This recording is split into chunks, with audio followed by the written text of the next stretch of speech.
Upang lalo pang palakasin at pataasin ang kaalaman at kakayahan ng mga miyembro ng People's Organization sa Abra, nagsanib puwersa ang 7th Infantry Kaugnay Division at 5th Infantry Star Division sa isinagawang People's Organization Workshop na ginanap sa Sitio Barbarit, Barangay Tagudtud, Lagangilang, Abra. Pinangunahan ang nasabing workshop ng 24th Infantry Wildcat Battalion ng 7ID at ng 102nd Infantry Manso Battalion ng 5th ID na naglalayong matulungan ang mga miyembro ng mga People's Organization upang mapagyaman pa ang mga natanggap na benepisyo mula sa mga programa ng pamahalaan. Nilahukan ang nasabing aktibidad ng mga miyembro mula sa mga People's Organization na nabuo mula sa Community Support Program ng Kasundaluhan galing sa mga bayan ng Tineg, Malibkong, Salapadan at Bulini sa Abra. Bahagi ng programa ang pagsasagawa ng lectures na isinagawa ng mga kinatawan mula sa iba't ibang lokal na ahensya ng pamahalaan, kagaya ng Technical Education and Skills Development Authority, Department of Labor and Employment, Department of Agrarian Reform, Department of Interior and Local Government, Department of Agriculture, Philippine National Police, Lagangilang Public Attorney's Office at Kasundaluhan.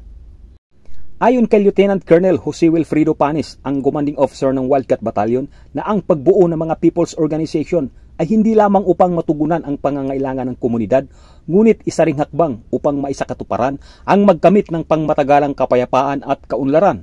Makabagong idea sa pagdating sa pagsasaka at sa pag-ano ng agrikultura para mapaganda yung livelihood nyo at makatulong kayo sa community. Tuloy-tuloy na yung kapayapaan. Namahagi rin ang kasundaluhan ng mga leaflets patungkol sa Enhanced Comprehensive Local Integration Program o ECLIP na naglalaman ng mga programa ng pamahalaan para sa mga dating miyembro ng komunistang teroristang grupo at mga taga-suporta nito. Bago nga matapos ang aktibidad ay nagpaabot ng mensahe ang commander ng 501st Infantry Valiant Brigade na si Brigadier General Ferdinand Melchor de la Cruz bilang pagpapakita ng lubos na suporta sa isinagawang workshop.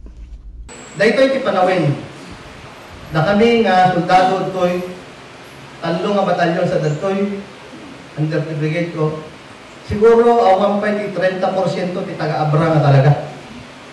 Adu actually ti taga Mindanao. Ngem, at kami to'y i-offer mi iti servisyo mi kin uray na ito'y panagbiag mi tapno para itital natin kapya ti Abra.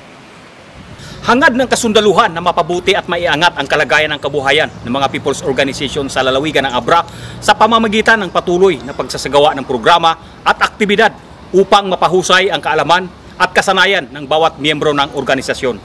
Mula dito sa Abra, ako si Rafael Dubduban, ang inyong kaugnay.